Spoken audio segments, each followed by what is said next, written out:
Baik, selamat berjumpa kembali dengan saya, Toto Sugiarto.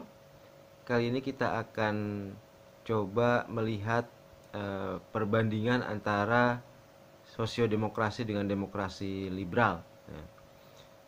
Satu hal yang terpenting adalah baik dalam sosiodemokrasi ataupun dalam demokrasi liberal, sama-sama menjunjung tinggi kebebasan, persaingan, dan kesamaan kesempatan.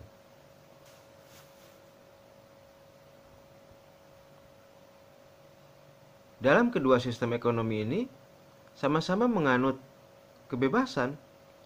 Setiap individu bebas untuk berupaya meraih kesejahteraan setinggi mungkin.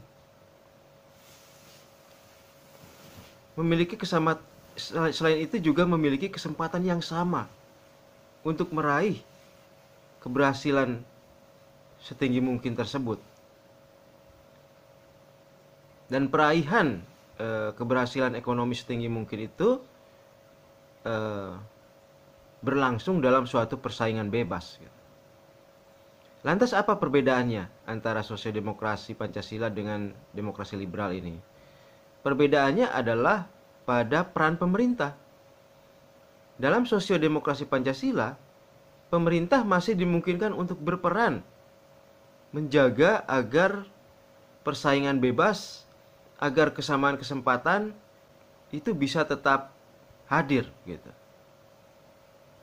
Nah, dalam sosiodemokrasi Pancasila,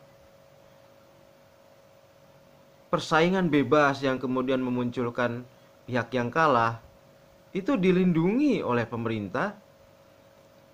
Misalnya bagi kalangan orang-orang terbawah itu diberikan jaminan sosial, diberikan jaminan pendidikan. Sementara di dalam demokrasi liberal, hal itu tidak secara langsung dilakukan. Demokrasi liberal adalah ya menganut liberalisme, kebebasan sebebas-bebasnya, berkontestasi sebebas-bebasnya, meraih keuntungan ekonomi silakan semampunya setiap individu.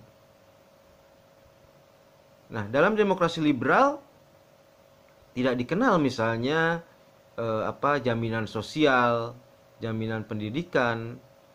Nah, sosiodemokrasi Pancasila mengenal itu, dan itu lebih diperuntukkan bagi orang-orang yang memang kalah dalam persaingan pasar. Begitu. Jadi dalam demokrasi liberal dimungkinkan banyak orang-orang yang jatuh miskin dan negara tidak mengupayakan tindakan-tindakan secara langsung.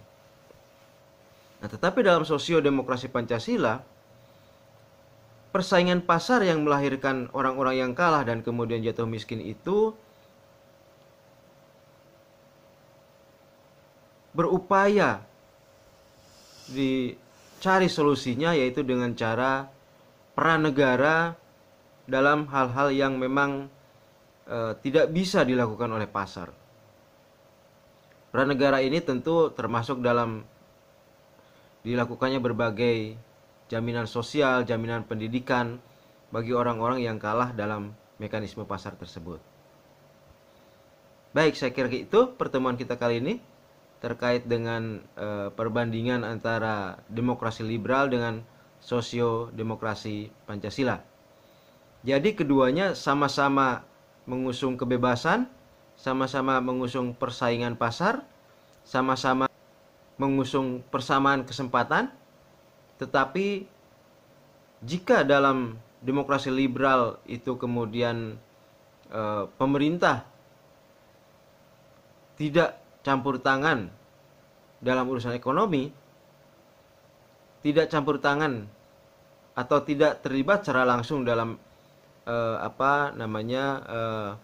perwujudan kesejahteraan rakyat, namun dalam sosiodemokrasi Pancasila pemerintah membuat seperti bantalan agar kemudian orang-orang yang kalah dalam mekanisme pasar itu juga bisa merasakan perlindungan dari negara. Mereka bisa mendapatkan jaminan sosial, mereka bisa mendapatkan jaminan pendidikan bagi anak-anaknya, dan juga berbagai program-program yang menutup kekurangan dari kebebasan, liberalisme, ya, agar kemudian orang-orang yang kalah itu juga bisa merasakan hidup yang baik gitu. Baik, saya kira itu pertemuan kita kali ini. Terima kasih dan jangan lupa like dan subscribe.